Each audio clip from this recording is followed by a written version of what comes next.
so we can start.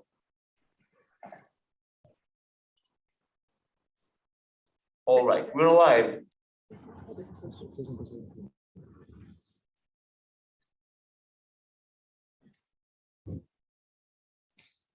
Hello, everyone. It's our great pleasure that we are here together at the London School of Economics at a very challenging day since we experienced the uni storm and we had a slight postponement of our discussion because of the red alert happening today in London. My name is Lscsu. I'm a lawyer. I'm talking on behalf of the organizing committee of this very interesting discussion focusing on circular economy and climate resilience and how we can empower the transition by working together. On a personal note, I'm really happy that almost 10 years after the start of my exciting academic year at the London School of Economics, I'm back for such an important discussion that is going to define to a great extent the future of our generation, but also the direction of the 21st century, which seems to be the most important century of the human history, since we face existential threats, but also huge opportunities. And I think that without any further ado, we can start the discussion. It's our pleasure that the Hellenic Alumni Association of the London School of Economics is supporting and is organizing this event. With us also the Hellenic Lscsu Student Union Society and the Lscsu Student Union Society focus on circular economy joined forces in order to make this discussion a reality and with a very engaging, let's say, audience and targeting. So I give the floor to Mrs. Katerina Pournaropoulou on behalf of the Hellenic Association of Alumni of the London School of Economics, that I'm also a proud member, and we are doing a great job on the ESG front, on climate resilience, and many other important issues. Thank you. Thank you, Alexandros. Ladies and gentlemen, on behalf of the Hellenic Alumni Association of LSE, which I hope you will join soon, and on behalf of our chairman, Vasilis Apostolopoulos, I would like to thank each and every one of you for being here with us today. The Hellenic Alumni Association of LSE takes a keen interest in subjects of sustainability and always supports its members whose efforts are focused on making this world a sustainably developed one. A circular economy offers a chance to deliver sustainable benefits for the future. Hirherientol 2017, cited in Nikolaou Stefanakis 2022, identified 114 circular economy definitions. A year later, though, Korhonen et al. Developed a definition that emphasizes on shifting behavior of consumers and producers from a linear to a circular state. On the other hand, Brackman claims that a circular economy is not actually a circle, but rather a dynamic system of interlinked products. No matter what the definition is, we can be sure of one thing. The circular economy needs new business models in order to translate circular strategies into competitive advantages, company resilience, and successful revenue models. And what about climate resilience? Climate resilience is the ability to anticipate, prepare for, and respond to hazardous events, trends, or disturbances related to climate. Improving climate resilience involves assessing how climate change will create new or alter current climate-related risks and taking steps to better cope with these risks. In a circular economy ecosystem, waste and pollution are minimized. Therefore, gas and emissions that are associated with the production of the materials that go to waste are avoided. The question is, how can we put in action the circular transition and enable climate resilience in the most efficient way? I hope this will be answered by our panel of distinguished speakers, each one having expertise in their respective field. Last but not least, I would like to thank Alexandros Karidis for the idea to create this event and to join our forces. Thank you. Thank you very much, Katerina, for the great support, the inspiring initiatives, and your good words. Also, we have with us Mrs. Thais Nouvoli. Hope I pronounce your names properly. It's a Greek name, as you told me. You took this initiative of setting up one of the first circular economy societies in universities across the world. This is really innovative and expands the ecosystem that we all join forces in order to support. And you have the floor also to present us briefly your initiatives and the way you see things. Thank you. Hi, thank you so much, Alexandros, and thank you to everyone who's here today for this event and joining us online. Thank you to the LSE Hellenic Alumni Association and to the Lscsu Hellenic Society for inviting us to be part of this event. It's really a pleasure to be here. I'm Thais. I'm an undergraduate at LSE. I study environmental policy with economics, and I'm the current president of the Lscsu Circular Economy Society. We're quite a new society. We were founded last year, and this year we're 5 people in the core committee, and we all come from very different departments like law, psychology, and geography.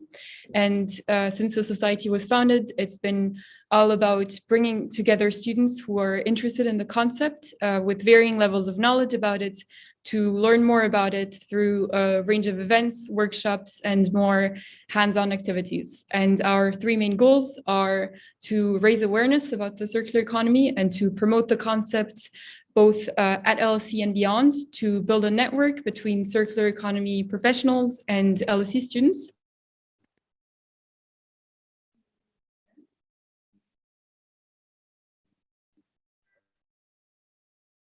We cannot hear. Can you hear me? Now we can. Please go on. Great, thank you.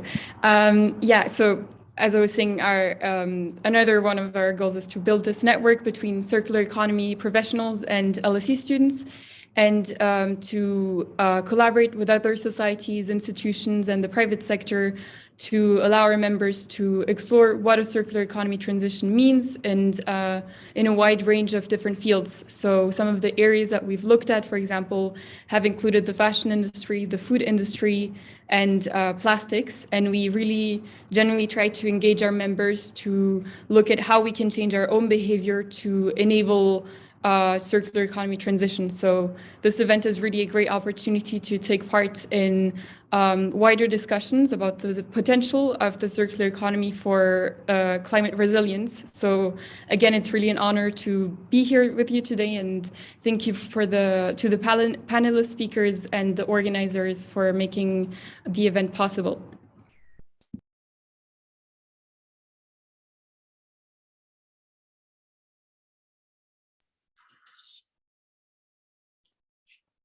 All right. Let me welcome everybody from the campus, from one of the rooms of the London School of Economics and Political Science. My name is Gerasimus Roudzounis. I represent Sporos Platform, and I'm here to moderate the panel discussion here at the LSE for today's event. I'm going to begin by introducing our first panelist today.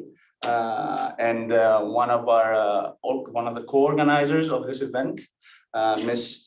Danai Kyriakopoulou, who is a senior policy fellow at the Grantham Research Institute on climate change and environment at the London School of Economics. So we'll give the floor to each panelist and for some opening remarks, and then we're going to continue with asking relevant questions during the discussion.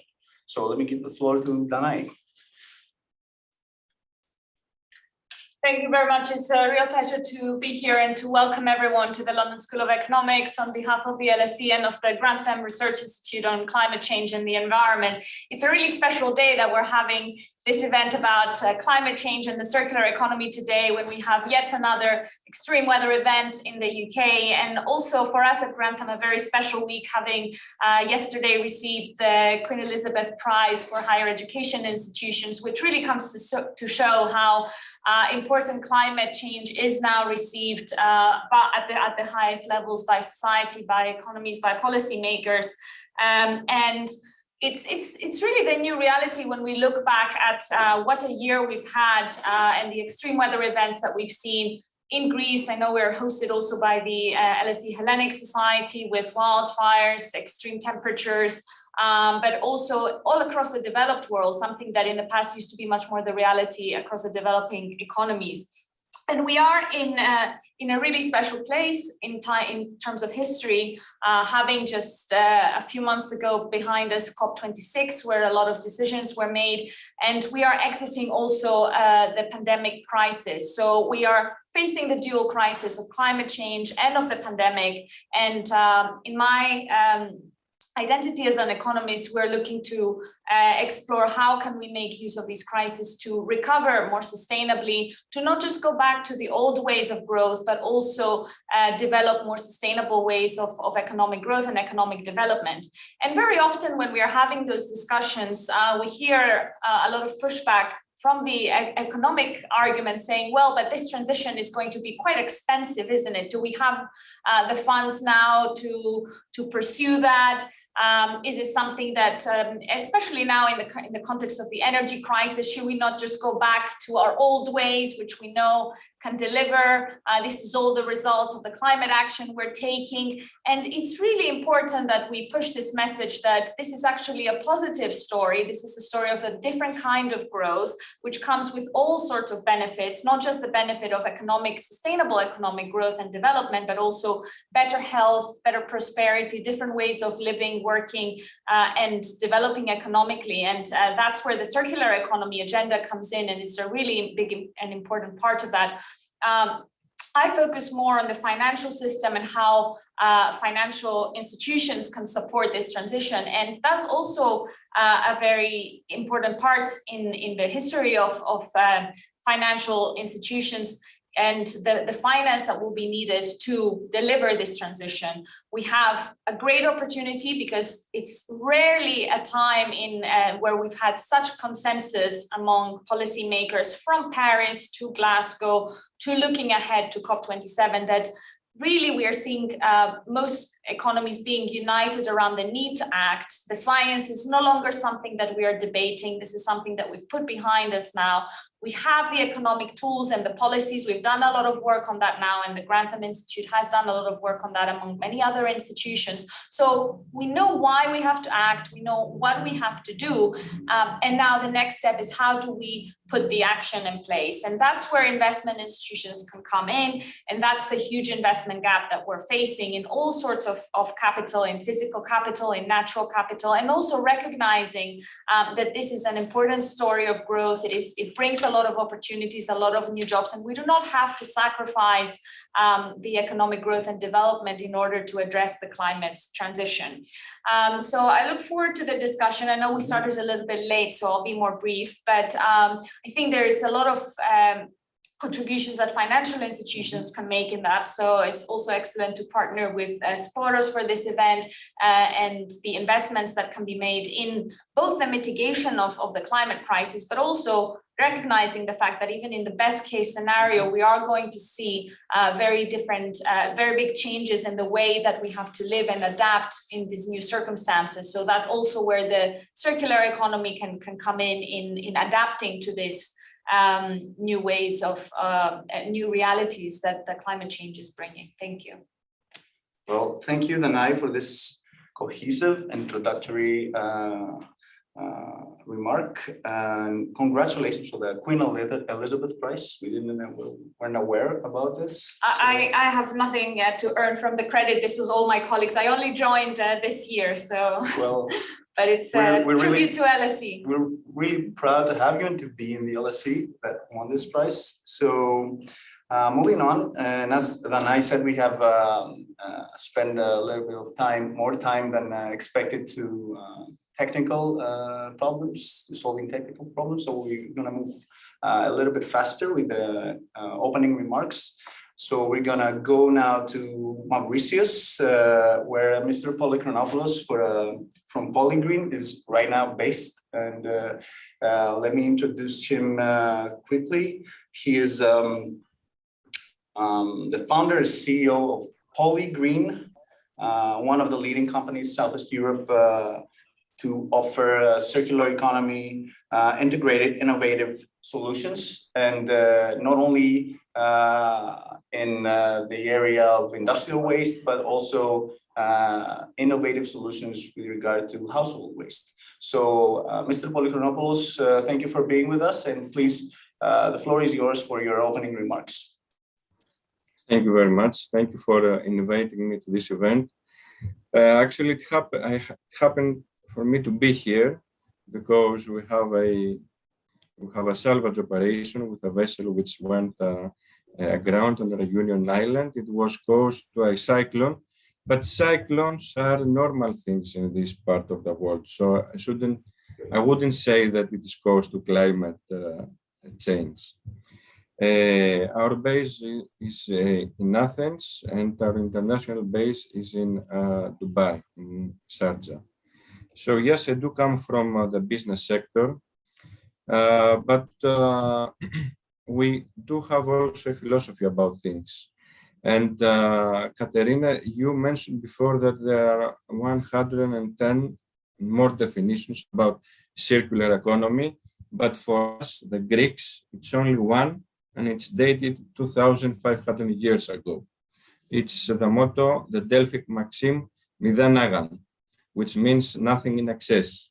So the ancients have had the solutions for, the ancient Greeks had the solutions for our linear economy 2,500 years ago. And what I want to say with this, that a circular economy, it should be a natural thing. What we are living now and what is considered to be the medieval of the future, this period that we are living, it doesn't have to do with nature and with real human behavior. Why? Because the model is produce, consume, reject. Produce, consume, reject, and it goes on like this. Of course, it's not sustainable.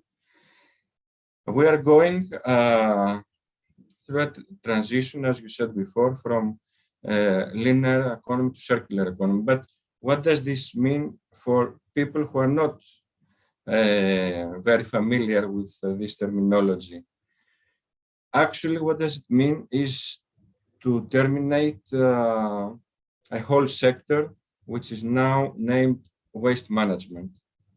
Waste management sector and what is considered to be waste will very soon belong to the past, and the new sector that it is arising is called resource management. And this is how it should be ages now, but things have happened. Oil and gas industry came into the picture. We wanted to produce more, to reject, to enjoy rejecting in order to enjoy buying also and consuming more. But as I said before, this is not natural. So what we have to do in simple words for the people to understand is not to, first of all, we have to change behavior. It's all about behavior. It's not about technology. It's not about other things.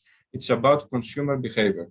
Consumer behavior and at the same time, the behavior of the producer. So these two things have to go in parallel. So how do we change the behavior? We educate people. And what actually we have to do, we have to spend a lot of resources, time and money in education. Yes, of course, there is room for new technologies, but please forget all these technologies that have to do with waste to energy, and these huge pharaonic MBT plants that they are discussed and in Greece and in other developing countries. This, of course, is not the solution, because there is a fund who is hosting this event. The opportunity is for new technologies in niche markets, how to recycle specific kind of what we are now call waste. You have to be focused in separate collection in order to give you the ability to recycle things that cannot be recycled till now. Recycled, or of course, the next step, which is coming, and it will be huge, reusing. So tectonic changes are about to come, and we as Greeks have to show the way, because everything started from Greece. Greece has inspired the Western and has put the basis of the Western civilization. Greece is the country of philosophy and of R&D. So I think that the new era will begin from Greece, and when Greeks are united, they offer wonderful things to humanity. I am very optimistic, as Katerina has a 6 months old son. I also have a 4 months old son, the third one. I believe that in 25 years, they will live in an environment with very few CO2 emissions. Hydrogen is going to be everywhere. Waste will not exist to developed countries, and life will be more beautiful than it is now. Thank you very much. Thank you. Let us continue by introducing Professor Phoebe Kuduri, also a mentor for us at Sporos in terms of impact metrics and in general. The description of her profile is really long, so I'm gonna stay with the main. If I forget anything, please, Phoebe, let me know. So Phoebe is professor of economics at the Athens University of Economics and Business. She's also founder of research on socioeconomic and environmental sustainability at the same university, and affiliate professor at Athena Research and Innovation Center, where she directs the EIT Climate Kick, Greece. She's also the co-chair of the UNSDSN, Greece, and is the elected president of the European Association of Environmental and Resource Economists since 2019. She's ranked in the top 1% of female economists and is an advisor to international institutions like the World Bank, the EBRD, the EIB, among others. And most recently, a member of the committee responsible for the development plan for the Greek economy, the so-called Pisaridis Committee. Phoebe, thank you very much for being with us and for co-organizing this event. Please, the floor is yours for your opening remarks. Thank you for the initiative. Thank you for bringing back memories. I spent 18 years in the academic world of the UK. After my Cambridge years, I was professor at UCL and LSE, working closely with Grantham Institute for 4 years. So it's nice to be here and nice to see that there is such a vivid Hellenic alumni that creates these inspirational opportunities for the Greeks, but I'm assuming that some non-Greeks are also watching. Let me give you some background of what we do. I lead an alliance of excellence for research and innovation on sustainability. This alliance includes some of the institutions that have been mentioned as in my introduction. So at the Athens University in Economics and Business, I direct the research laboratory on socioeconomic and environmental sustainability, focusing on many competitively attracted funding that investigates the pathways, technological, economic and policy pathways for the transition to sustainability. And the technological pathways obviously include circular economy together with the renewables, nature-based solutions, climate adaptation projects, digitalization, And of course, the business models and the financing of these solutions is one critical element in the whole holistic framework of the current sustainability policy that I'm going to introduce a bit later, which I think is quite important in order to understand what we have in place and what we need to do more. I also direct the Research and Innovation Center on Information Technologies, the Sustainable Development Unit. Here we have, again, multi-million budget projects focusing on the green and digital transition, this twin pathway transition that is basically shaping environmental and industrial policy, but also growth policy across Europe and beyond. I also directed the EIT Climate Hub in Greece, which is a part of the European Institute of Innovation and Technology, and is the biggest public-private partnership in Europe that is accelerating innovations relevant to climate neutrality. Accelerating innovations and commercialization of innovation and research results is crucial in this transition. This is a technological transition. Of course, you need to change behavior, to engage and educate people. You need to reformulate the policy and regulatory and legal framework, but the transition is a technological transition. We are only able to promise climate neutrality and hope that we will achieve it only because we have such a pace of technological advancement during this fourth industrial revolution that was unprecedented in the previous years. So it is important to commercialize fast the innovation and research results that produce advancements in technologies that are green and digital and that can be massively deployed in a short amount of time. The other institution in the cluster that I lead is Brigade Connect, which includes 150 startups that are relevant to climate adaptation, solutions for adapting, for being able to be protected by forest fires and floods and heat waves and all these extreme weather events whose severity and frequency has been intensified due to climate change.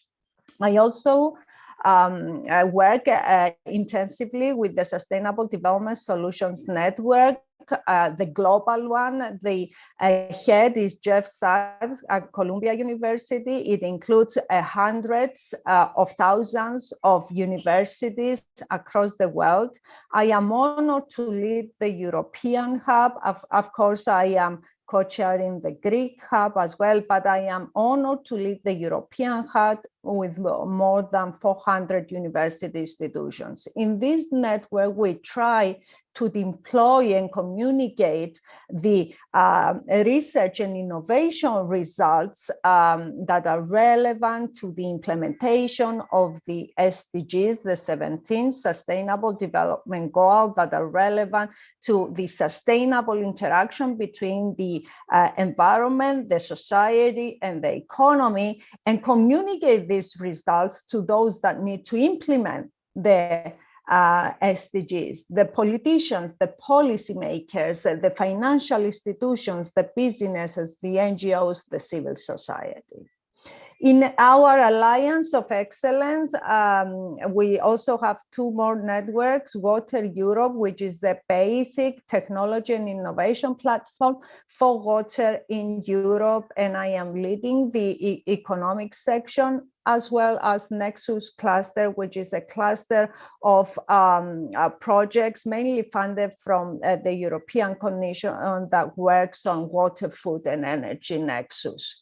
So within this cluster, we've attracted funding of 500 million for research, innovation acceleration, and awareness campaigns, teaching and education, reskilling and upskilling, which has a quite big European focus, but also goes beyond. And the success of this network was such that lately we decided with Jeff Sachs to launch the global SDSN Climate Hub in Athens. This is a big success for Greece and for the research and innovation potential in Greece. We are very proud of that. And we will be the headquarters for the global work that is being done within the hundreds of thousands of universities that belong to the SDSN network. And I will close this introductory remark by saying that when I spoke about 2 crises, I'm going to speak about 5. Obviously, COVID is a huge crisis. Obviously, climate change is a huge crisis. But also, I'm going to add to this the challenge of the economic recession that derives from COVID, the biodiversity collapse crisis, and then I'm going to refer to the sleeping elephant that is a crisis, population growth, and the resources that are available for this. For all these crises, the solution pathways have to be found, have to be country-specific, detailed, and obviously circular economy, this new production model that respects the environmental resilience and at the same time allows a healthy, sustainable, long-run interaction between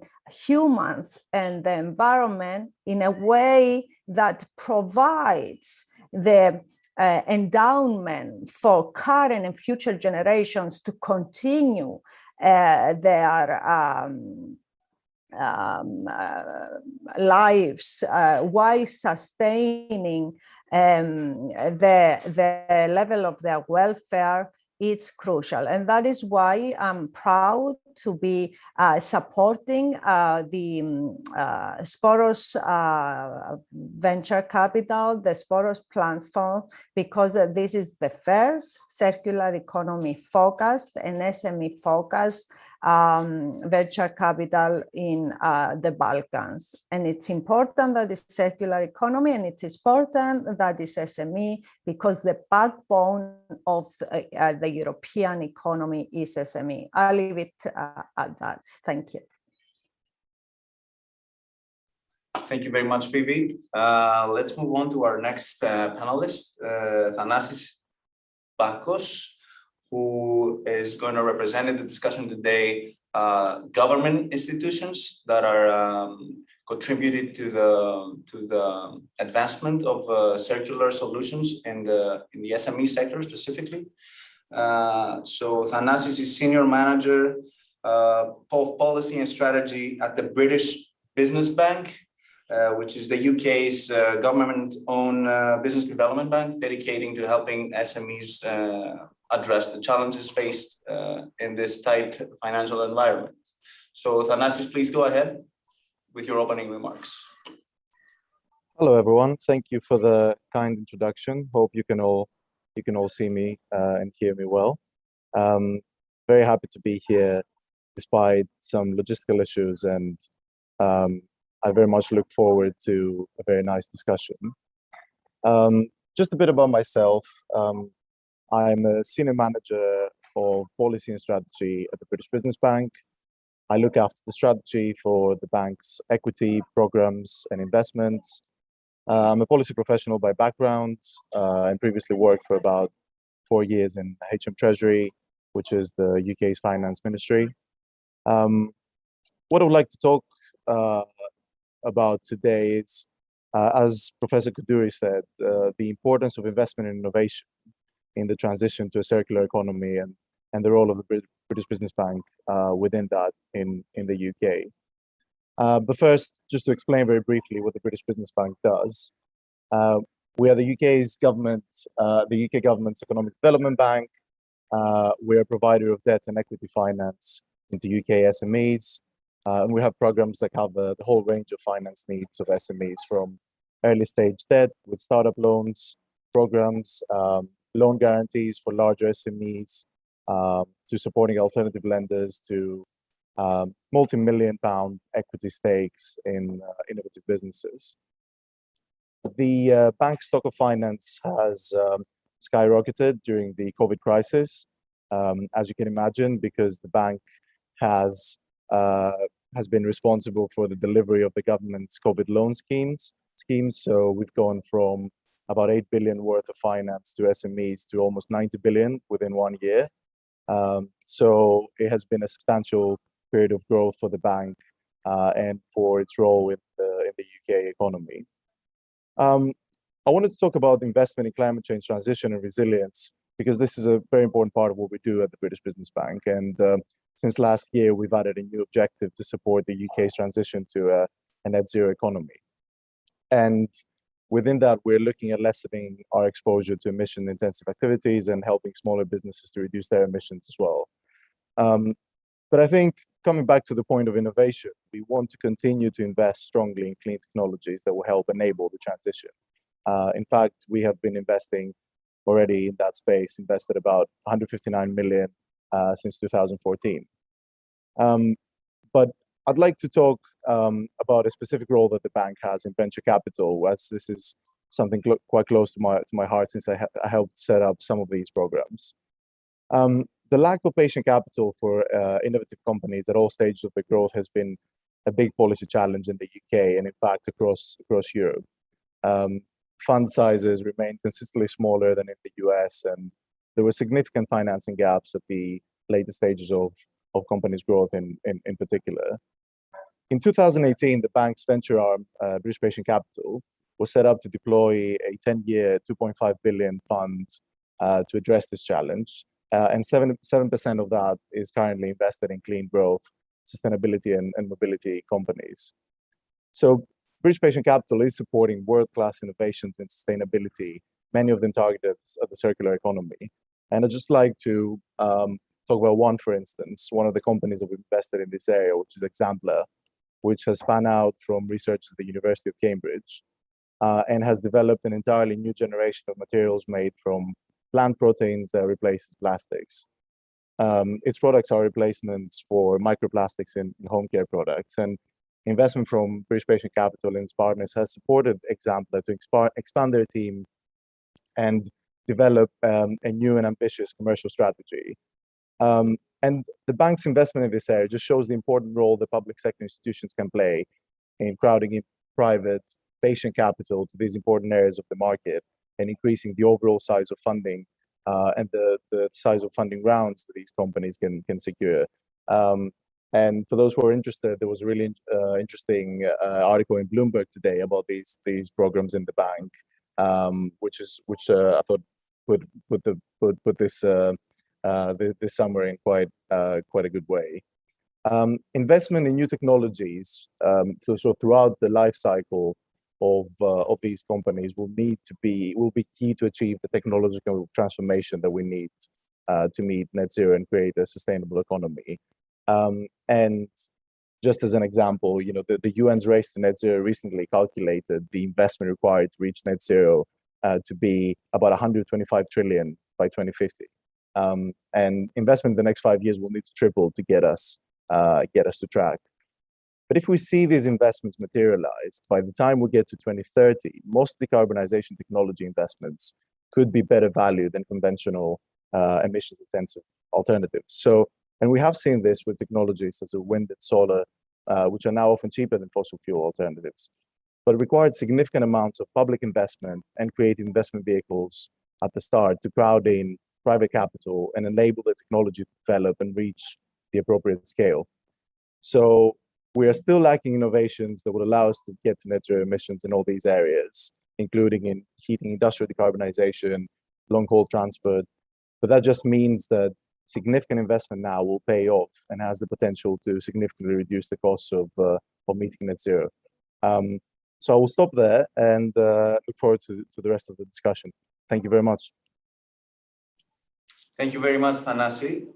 Moving on now to my partner and also president of the Athens Circular Forum, Andrei Jaka. Please, you have the floor for your opening remarks. Thank you very much, Gerasimos. Thank you for everybody. That was quite an interesting opening by everybody, and thank you for that, quite insightful. So my name is Andrei Jaka. I'm a partner in Sporos platform in charge of public policy and innovation. I'm an EU policy expert by training and by profession. And I'm also the president of the Athens Circular Forum, which was a spin-off initiative of the Sporos organization, let's call it, which had the duty to bring together a whole range of stakeholders in order to raise awareness of the importance of the transition, the green transition, of the times that we are living, and also how circular economy can greatly contribute to the betterment of societies and economies at large. So I think that what we do at Sporos platform is in a way a bit of a response to the investment gap. We consider ourselves to be a bottom-up response to the investment gap in circular economy. So we are the first circular economy focused investment fund, impact investment fund in Southeast Europe. We believe that our first closing will be of around 30 million with a second closing of 60 million with the participation of the European Investment Fund. But already you can understand just by the figures that were mentioned just a little bit earlier, 60 million compared to 125 trillion euros that are necessary to make this transition happen are just a drop in the ocean. So I think it's important that stakeholders of all facets of society and the economy discuss this. And I think that this kind of event, this kind of roundtable discussion that we're having right now is fundamental from this point of view.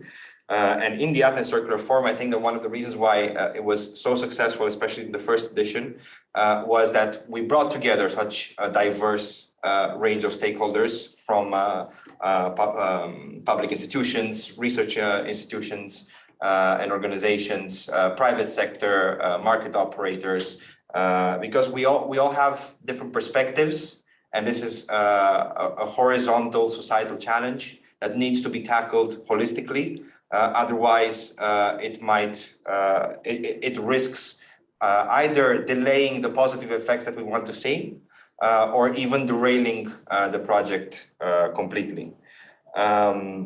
So one of the elements of success that we had in the first Athens Circular Forum was to bring market players that we discovered through our market study, because we conducted an extensive market study of the Greek economy in order to figure out the readiness level for them to receive circular economy business solutions and tools, as well as the financial tools to implement them within their own companies. And we discovered that we're quite, in a pleasant way, that there were quite a few of these companies that were adopting circular practices without knowing that they were circular practices, which for us was quite positive. And what we did is that during the Athens Circular Forum, this is how we decided to organize it. We brought together stakeholders from the same, let's say, category, so that they can learn from their peers about why this green transition can bring about opportunities, not because they had some overarching, overly enthusiastic philosophy of saving the planet, but simply because for them it made business sense. Adapting to the reality of a changing climate, realizing and internalizing the awareness of the risks that they were facing because of the changing climate, and realizing also that by persevering in their adaptation efforts, especially in the initial stages when there was quite few support coming from either the government side or from the financial side, for them it still made business sense. So we wanted others who have yet to undergo this kind of journey to learn from their peers about why this would be beneficial. And that was a great success, actually. And this is how we started developing also our project pipeline almost immediately. And to the point where we had the backlog in meetings that we should have with potential investees, because we were still not yet established as an operational fund because we're still in the fundraising phase. But it just goes to show that the potential is out there, and it's exactly what Danai was saying as well, that we now also have the policy instruments in place. We know the science, we know what we have to do. Technology readiness is also fastly getting there. We also have innovative financial solutions in order to support all this, and I would be proud to insert Sporo's platform in this as well. What we believe can be a source of inspiration from our story is that we were not a fund that adapted to this green transition by seeing an opportunity, but we established the fund by asking one fundamental question: how can we make a circular economy happen, or how can we accelerate a transition towards a circular economy? And through our market study that we conducted on all of the Greek territory, as well as a significant amount of desk research and also collaborations with Fifi Kuduri's team, was also very fundamental from that point of view. We realized there are basically three main reasons why a circular economy has yet to take off significantly, especially in the Southeastern European region. And that's because there's a lack of awareness of existing solutions and tools on the market for these companies to circularize their business practices. And this mostly comes from actually generates a bit of shyness and anxiousness of the possibility that the problem might be insurmountable. So in a way, companies also try to avoid exploring what possibilities there are out there. Secondly, it was also highlighted several times during by the previous speakers that the majority of the companies that need to start implementing solutions right away are SMEs. Because since 93% of the entire economy of Europe is formed by SMEs, you cannot talk about the transition towards a circular economy unless you address the main components of that economy, which are SMEs, who are SMEs. And they are the ones who have the least capacity to undergo this transition. But they also are the ones with the most promise. And that's what we learned through the past 2 years of our work. It's because they're flexible enough, nimble enough, and most of them willing to learn that it would be easy with marginal improvements to make a drastic impact. And if you also map the SMEs within significant value chains of larger players, you then can have major positive spillover effects by increasing the level of circularization of entire supply chains, just by addressing SMEs. So I think that this kind of discussions are very important because of this multifaceted perspective that we can bring to the table, and that this kind of problems necessitate. And I look forward to hear where this can lead. So thank you very much. Thank you very much, Andre. So the way we're gonna move on is we're gonna pose some questions to each of the panelists, and then after the answer, we're gonna move on to the Q&A session, which is going to take place virtually. So whoever has a question can post it online through the YouTube channel, and we're gonna see it here and ask it. So let's start with Danai Kyriakopoulou. And my question has to do with the big banks and their incentives to transition into becoming greener and to accelerating this transition we were talking about into the circular economy. So I'm going to share a piece of news that was released by Bloomberg this week. It has to do with Europe's 25 biggest banks, all of which have pledged to eliminate their net financed emissions by mid-century, and which, as Bloomberg says, provided 55 billion to new oil and gas projects in 2021. So while that's down from around 100 billion in 2020, it's still in line with pre-pandemic averages, showing that the slow pace of change as the industry looks to move away from brown financing. So my question is, why is this happening? What are the challenges faced by big banking institutions and what is the big trade-off? Because there's always a trade-off when we have paradigm shifts. And you're an expert in banking institutions' behavior, and so if you could please explain us the big trade-offs that they are facing, so that we can understand better how they're going to transition in the next 5 years.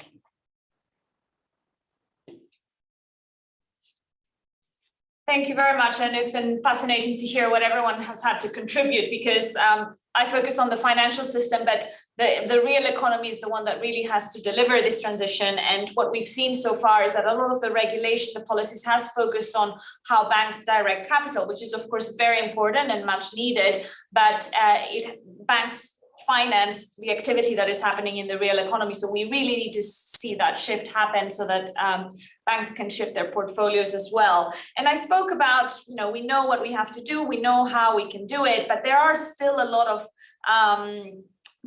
blocks to this in this road, and they are also part of the reason why we're not seeing the change happen as fast in the financial system and in the banking system. And one of the factors is the politics. I mentioned that we now have a lot of unprecedented consensus in terms of major governments coming together at COP26 in Paris, but let's not forget that we had a period where major players, including the United States and primarily the United States, were not on board with this agenda. So the politics have kind of been on a 2 steps forward, 1 step back kind of rhythm, and we cannot afford that to continue to happen. So we need to have that consistency. The economics also, we still have persistent market failures. Prices do not reflect the true environmental costs. So that is something that directly affects how banks and financial institutions model their strategies, what data they use. If prices are wrong, that creates the wrong incentives.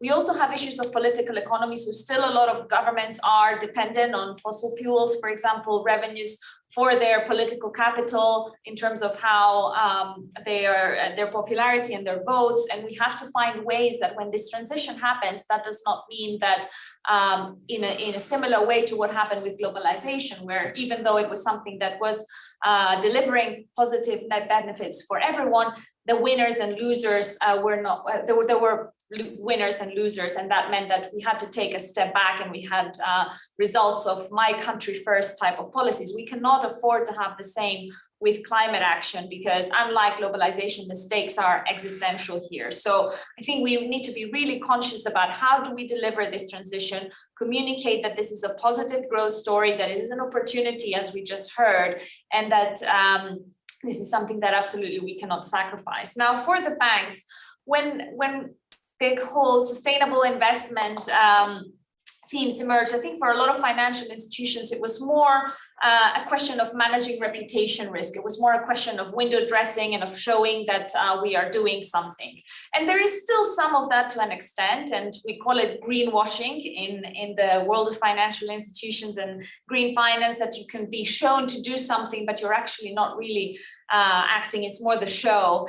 And there is still some of that, but I think we have seen a big shift in the past few years in that more and more financial institutions are now realizing that this is not just about showing to do good. This is about a good business case, as we heard. And for a bank, if you've made a loan to a company that is subject to risks from climate change, be they physical risks, that because of climate change, suddenly there is a greater chance of an extreme weather event that will destroy the real estate that you've invested in, or the infrastructure that you've invested in, or the business model is going to be not as successful because consumer preferences are changing or because policy is changing. That is a risk to the bank in terms of the ability of the company that they've invested in to repay those loans. So we are starting to see that this thinking is coming through, and that banks and asset managers, asset owners are shifting their strategies to reflect that those changes. And there's various motivations to that. One is, of course, public opinion. Suddenly you hear about a scandal of ocean plastic, and the stock price of company involved in this may go down. So it is very directly linked to what's happening in terms of public opinion, but it's also a question of regulation. So we are seeing central banks, financial regulation really assume their role as understanding how do climate risks and environmental risks translate into economic and financial risks, and how can we train banks, how can we supervise them in a way that takes this into account. So we're seeing new tools being developed. For example, we are in a Greek setting. We all know about the banking supervision and banking stress tests and all the enhanced supervision methods that we saw develop during after the financial crisis and the euro area crisis. Now we're beginning to see how these tools are being adapted to the climate risk. So for example, we're seeing climate stress tests or adjusting capital requirements for financial institutions based on their how they're contributing to sustainable investments or not. So there is a lot of tools that are being developed. This is coming, and it's also a question of opportunity, because it's a story of where do you want to be, where the economy is changing so fast, who is going to jump onto that train first, who is going to be a leader among those companies, and this is the direction that is very clear. It's not going to change. The science, the policy, there's all sorts of factors that guarantee that we're moving in that direction. So the question is, how can we make best use of that opportunity? And it becomes a question of competition. And when you think of industries, how they've transformed in the past, for example, in the car industry, it was not until Volvo said that, well, we're going to take safety not just as something that we have to comply with because it's the regulation, but actually as something that we are going to make a marketing feature, and we know that our customers will want that. And then it became something that vehicle companies were competing each other against. So I think it's similar in the case of the environment, that we're seeing this now as something that banks, asset managers, financial institutions are seeing as something that is an opportunity for them to improve their offers to their clients, and also protect their portfolios from risks. You mentioned the data from Bloomberg, and it is quite disappointing that we're still financing fossil fuel activity, but it's also a pragmatic case of how can you responsibly retire those assets, because divesting from one day to the next of all these assets is not going to solve the problem. These companies also need to transition. And if investors who really care about sustainability, who've thought about it, who have the expertise in-house, who have the data and the models and have worked on this, are not the ones investing in those companies, someone else will. And we have seen this happening. We have seen that as banks and long-term asset owners like pension funds move out of fossil fuels, the hedge funds go in, private capital goes in. And does that really mean that these companies are going to transition faster? That is a question that we're still looking to answer. So I think it's very important to manage that transition effectively. We need to do it fast because the climate change clock is ticking. So that is not an excuse to delay the action. But we also have to do it in a way that does not create massive unemployment, because then we're going to have the my country first kind of reaction, or the kind of not climate first, but my job first kind of reaction. And we cannot afford to have that interruption once again in the policy environment. All right. So just a quick follow-up. So you mentioned in the beginning, one of the factors was the economics of it. So there is the harm to the environment is not internalized in the models of finance. So do you think that the transition of financing the circular economy will end up through the market behavior of internalizing, changing consumers' behavior in the business models of, let's say, small businesses or other big corporates like energy companies? So are they going to value what financial consequences not internalizing the environmental impact has, and then they're going to switch their behavior towards those firms? Or do you think that's going to be a regulatory push from either international financial institutions or central banks or governments that's going to, let's say, force this shift in their evaluation of business plans or other investments? Yeah, we're certainly seeing both happening at the same time and with great force. So we definitely need the regulatory action because it's not going to happen by itself fast enough. It is happening, but it needs to happen faster. And that's where we need to have policy supporting that direction. And that is not just in the form of regulation, it's also in the form of public investment. And we were speaking before we started this panel about the European Union's recovery strategy from the pandemic and how the sustainability has been a critical element of that. So I think initiatives such as that can be really beneficial to accelerate the action, but it's also happening through consumer preferences changing. But I think we need a more fundamental shift, and investment is going to be really crucial for that. Great. So thanks again, Danai. Moving on to a question for Mr. Polychronopoulos. You mentioned you made a statement that is very memorable about the waste management sector will be longing in the past in the next few years and is going to be replaced by resource management. So I just wanted to ask you if you can briefly explain your perspective of the value of resource efficiency in not only in industry, but also for households.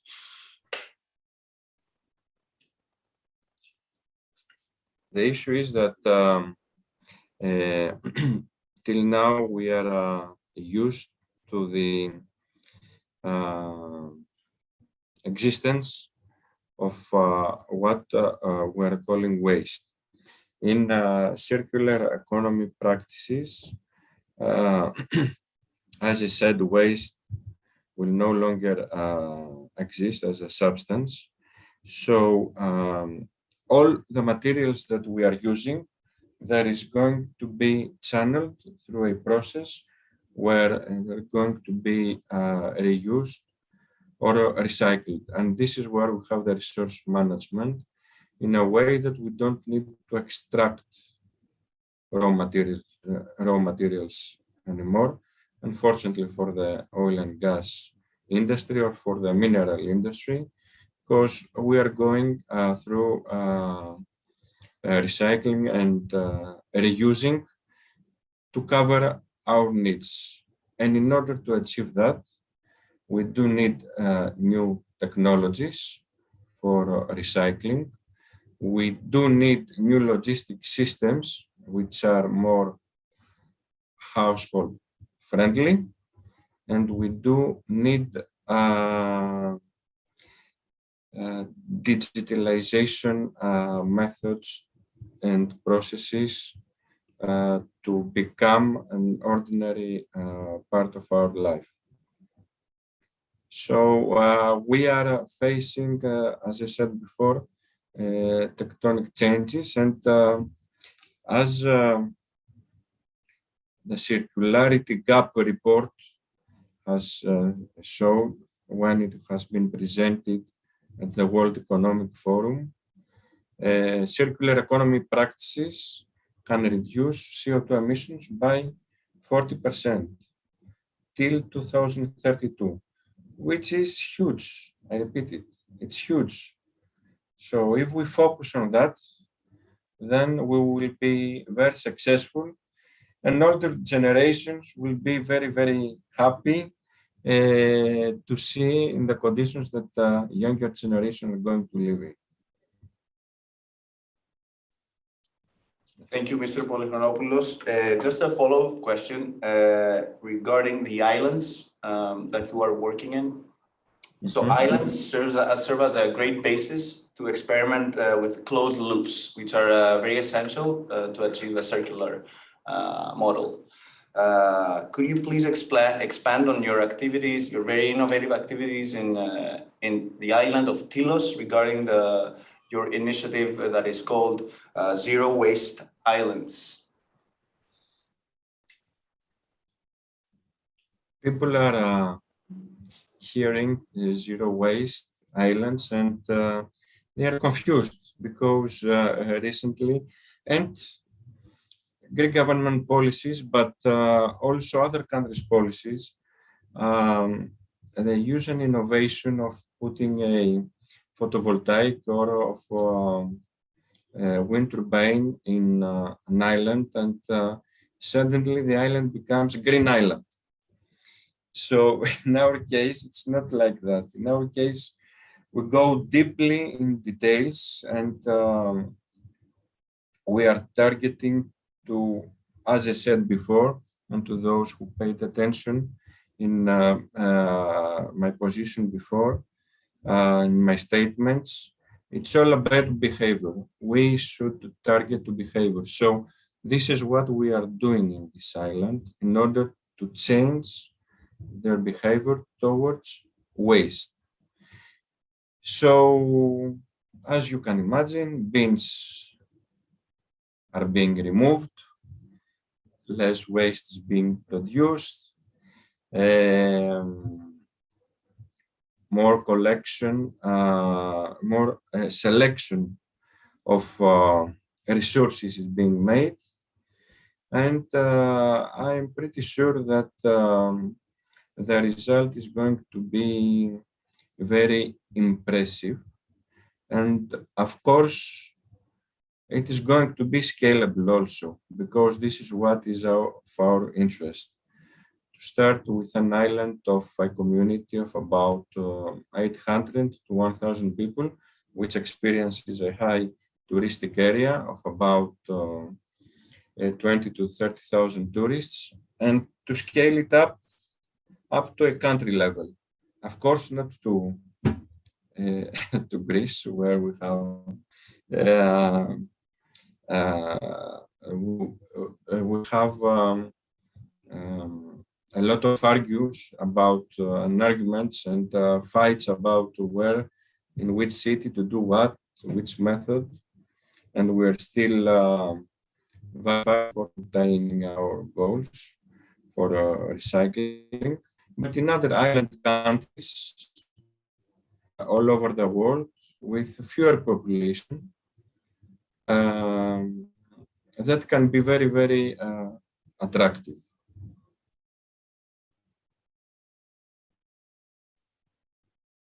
That's great. Thank you very much. Probably there's going to be more questions about your initiative in Tilos and how consumer behavior is changing their household behavior. So we'll look forward to hearing the questions of the audience. So moving on to Professor Kouduri. Professor, you're an expert in impact metrics, and from the nice answer before on the linear bias in finance, we understand that impact metrics and standards are going to increasingly become important in the future, so that the financial system internalizes these externalities. Could you please expand on your work in impact metrics? Thanks. Yes, rightly said. It is 100% certain that the sustainability finance is here to stay. So is not just the European Green Deal, but the EU taxonomy and all the regulations that go with the taxonomy, including the sustainable, including the Corporate Sustainability Directive, that are currently reformulating finance in all areas of the economic life. It is quite important for people to understand that all this activity with regards to ESG reporting and how this ESG reporting should be framed and should be implemented is one crucial element that basically showcases that at the moment, we are facing a structural break. Governments since the 1980s were asked to act as just regulators of the ability of a market to function competitively and intervene only if that was not the case. Nowadays, governments are asked to make significant long-term investments and play an entrepreneurial role to provide patient, long-term strategic finance that support innovation. So here, first, we are facing a reconceptualization of financial stability at the macro level and a reconceptualization of the missions of central banks to include climate and environmental degradation risk. This happens at the European Investment Bank, at the European Central Bank, at the national banks of all European countries and beyond. And at the same time, we are looking at the transformation that is happening at the meso level. National public investment organizations provide positive sources of long-term patient finance, which support sustainable investing, or at least they claim that they will do that. And at the micro level, we see lots of engagement from companies that basically understand that those that switch towards sustainable practices soonest will be the most competitive, the most innovative, and the most successful of the time. In addition to that, we see that assets under management are currently being making pledges with regards to the relevance of the assets to different SDGs. So we see a true structural break, and basically all this big era with regards to the EU taxonomy that identifies explicitly which investments are going to be considered sustainable. And these are climate change mitigation and adaptation, sustainable use of marine and water resources, biodiversity conservation, circular economy. Now, being able to make investments in these areas allows you to achieve better loans, better financial agreements with the banks, with whoever is financing you. And at the same time, it allows you to report activities that are sustainable in your corporate sustainability, in your sustainability report within the framework of the Corporate Sustainability Directive. It is crucial for everybody to understand that this is this is mirroring the EU taxonomy. So it's just a way the Corporate Sustainability Directive of Europe is basically a big initiative. I'm involved in the drafting of this directive and in the consequent implementation. It is basically bringing together all the previous sustainability initiatives and extending the scope of the implementation of the responsibility of a corporate sustainability report to all large companies and all companies listed on regulated markets. It requires auditing of reported information, introduces lots of detailed requirements, and of course, it is introducing monitoring and assessment, continuous monitoring and assessment, and digital tagging of all the information that is there. So it is important to understand that there's no escape from it. This is the regulatory framework now, and it's there in order to accelerate and mobilize and facilitate financing for the implementation of the European Green Deal, the 9 European Green Deal policies, the climate law, and the Fit for 55 legislative proposals, 13 legislative proposals that basically restructure all the energy and sustainability related and industrial policy across Europe. And one crucial element of this ESG era, or better SDG era, because I want to point out here that SDGs are more holistic than ESG. So reporting according to SDGs allows you not to exclude activities from from your operations that may well be sustainable and may help the quality of your sustainability reporting. What is crucial here is to understand that ESGs are a very need a very holistic understanding of the value chain of any production or distribution activity.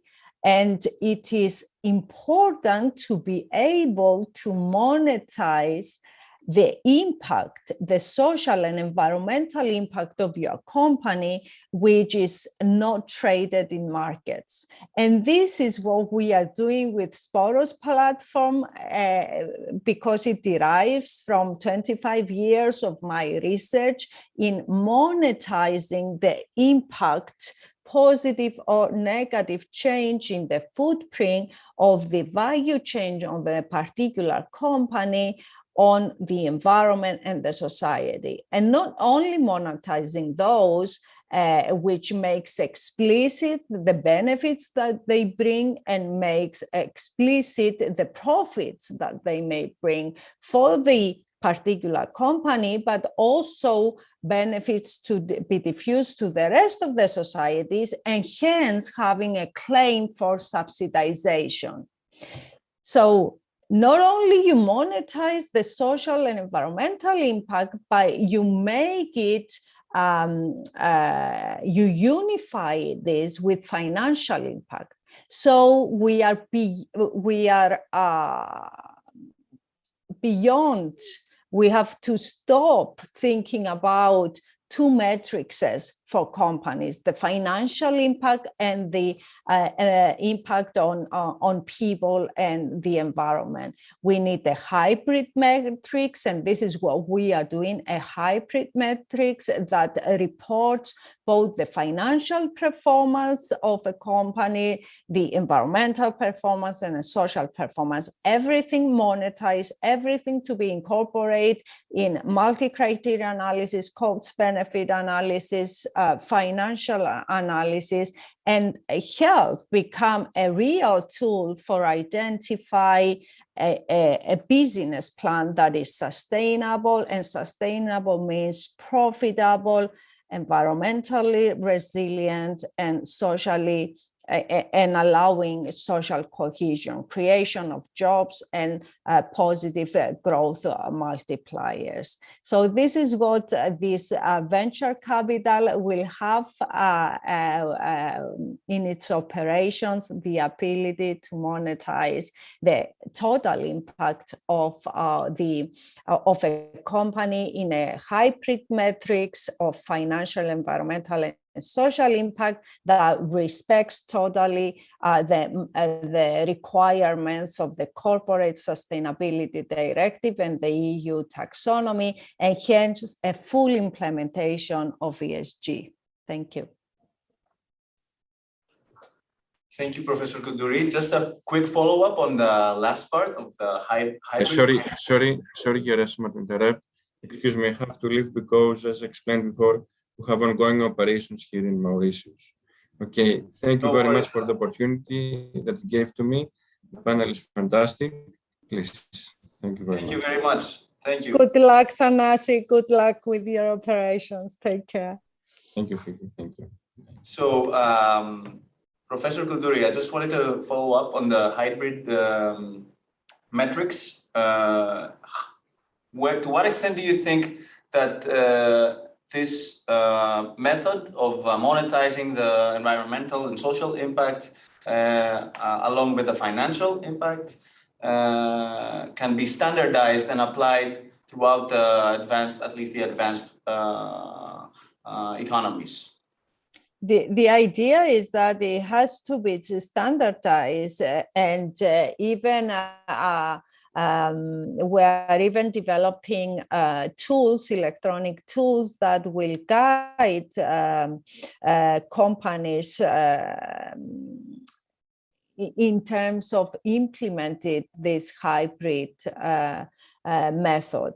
It is important to provide the capacity to companies to monitor in the same units of measurement their financial impact, their environmental impact, and their social impact. So the tool can be standardized. We are working on standardization within countries within Europe, but also standardization across the world. These are different scales, and they require different degree of detail, but we appreciate very much the fact that unless it is standardized, it's so science hectic and data hectic that it's very difficult to be developed or endorsed on a company specific level.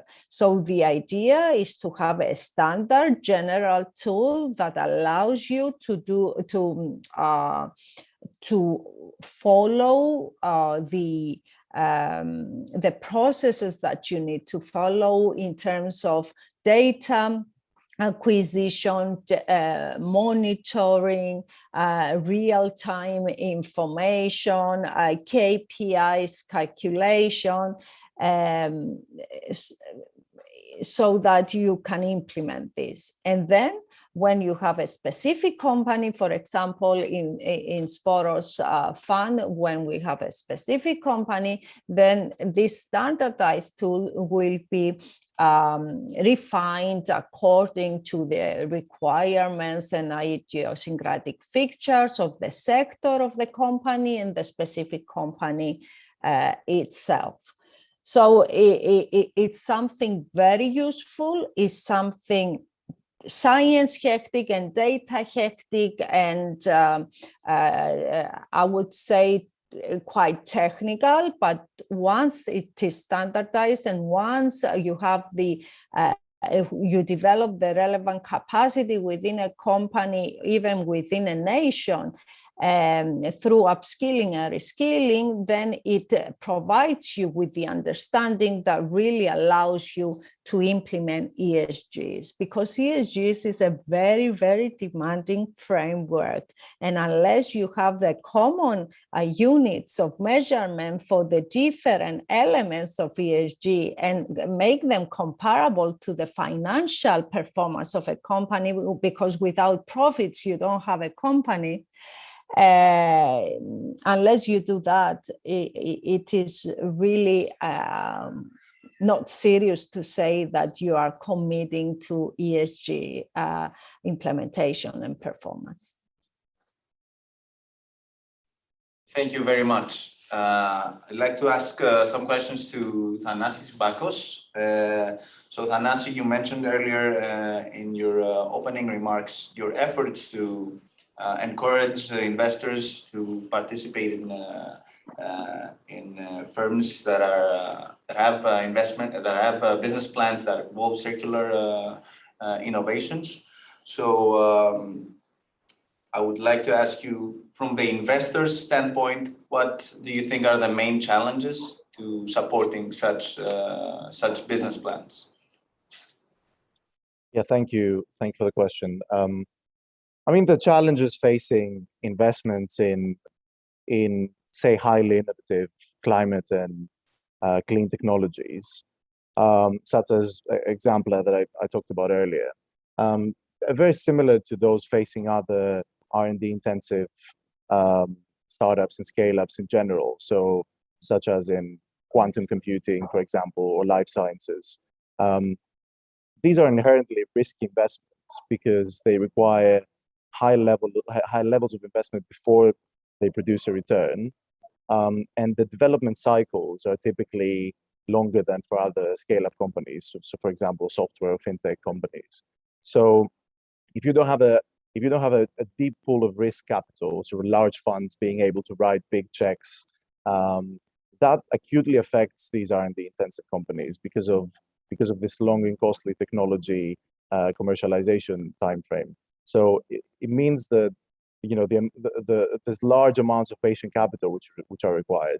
I think investors are all also impacted by having imperfect information, as economists call it, information asymmetries on a company's likelihood of success. So in clean tech, for example, there's significant uncertainty in a lot of sectors around which technologies are going to be, truly transformational, and it means that investors need to have specialist skills. They need to have technical and regulatory knowledge. So they need an extra layer of expensive due diligence to do before they invest in these companies. In clean tech in particular, there's also historical reasons why some VC investors are hesitant. This was a fast-growing sector globally between 2006 and 2011.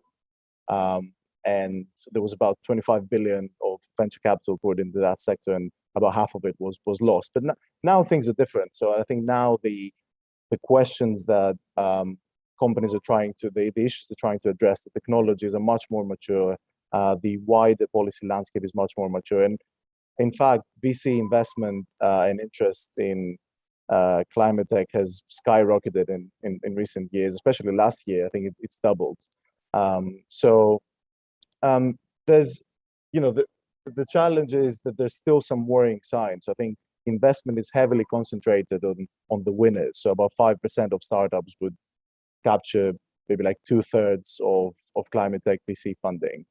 And that can be quite problematic in certain sectors. So for example, as you know, from companies that are now quite high profile, mobility and transport received about 60% of all investments, but represents a small fraction of emissions, maybe 16% of emissions. By contrast, if you look at things like industrial decarbonization and resource management, has received 9% of the investment, is responsible for almost 30% of global emissions. So PwC has done some really interesting research on that, so it's worth checking. But I think the challenge is important, but the role of the public sector there is also important to come and try to encourage investment in these particular sectors that are facing these market failures. And this is certainly something that we'll try to do in the UK, in the British Business Bank. We launched a scheme last year, which I was also involved in when I was in the Treasury, but now also in the bank. It's called Future Fund Breakthrough, which is looking at the state is essentially taking direct equity stakes in companies alongside private investors. We're talking about large deals, at least 30 million ticket sizes. So this is quite crucial. It really brings this patient capital and this kind of brings the scale to the market that is required to be able to scale these technologies and let them get to that stage where they're commercial, the costs are driven down, and the companies can actually sell their products and at a global scale. Yeah, I'll leave it to that now. And if you have any follow-up, happy to answer. Thank you very much, Thanasi. I think that time is running out, so I'm gonna move to Andre for the one last question. And it has to do with your experience in the field, as we call it, with Sporos. So the two of us, along with the other partners, have spent almost 2 years talking to hundreds of companies and many investors for this initiative that we have started, Sporos. So I'd like to ask you, what do you think from your experience in the field are the main challenges faced for both SMEs and funds like ours? And also, what do you think is the vision for the future based on this experience? Thanks for that question. I'm lucky in the sense that I have a position where I was able to follow both the policy developments of this green transition since the moment it started, when a simple revision of a waste framework directive was substituted with the first circular economy package, and everything that came after that through the Green Deal and all to the climate law, while at the same time, like you said, having this experience on the ground with companies, directly with SMEs, and seeing what their needs are, what their expectations are, and what they would require in order to jump on the train, let's say. And to be a bit short, because we're also running out of time, I think that if I can summarize it, I see two main challenges. One is you can notice some opportunistic behavior by certain actors out there in the market in this green transition. And that can lead to an inefficient distribution of both public and private resources. And this can, pose obstacles to the rate of that the transition is happening at, and can even lead to stopping the transition from happening if there is a serious enough reputational damage to it. As well as a certain lack of intellectual honesty by some of the actors who, which also related to this opportunistic behavior, where they seem to espouse, and this was also a bit referenced by Dana in her answers, they espouse the green transition, but behind those statements, there's little to no action. For example, it could be investors that want this transition to happen, or state that they want this transition to happen, but then they only search for the unicorn startups, which is not the proper way to do it. Or banks that say that they adopted ESG policies that are throughout their their investment strategies, but then they allocate very little resources to those strategies, even though they might be very sound policies by the bank, right? So there is this danger, and then there's also the possibility of crisis fatigue, because right now we're living through very serious, challenging times. I mean, we can also add to that the economic crisis that had repercussions that were felt for years and years afterwards. We have the pandemic, which just now researchers are starting to slowly glimpse what wider societal effects it will have. Just a quick example.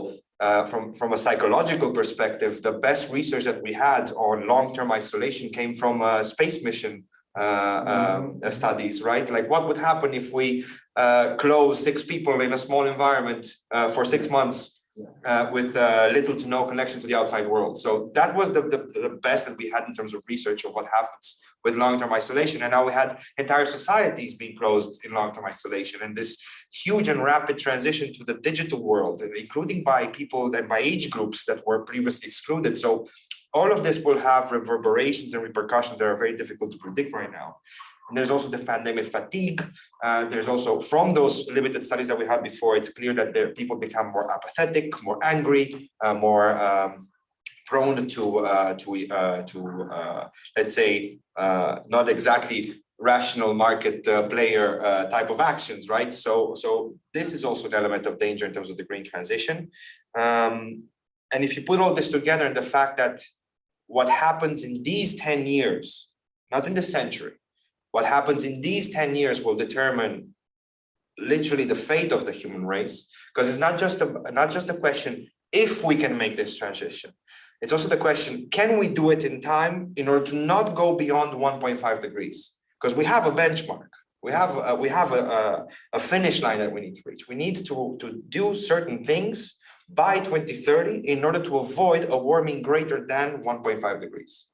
Anything less than that is disastrous. That's what science is telling us.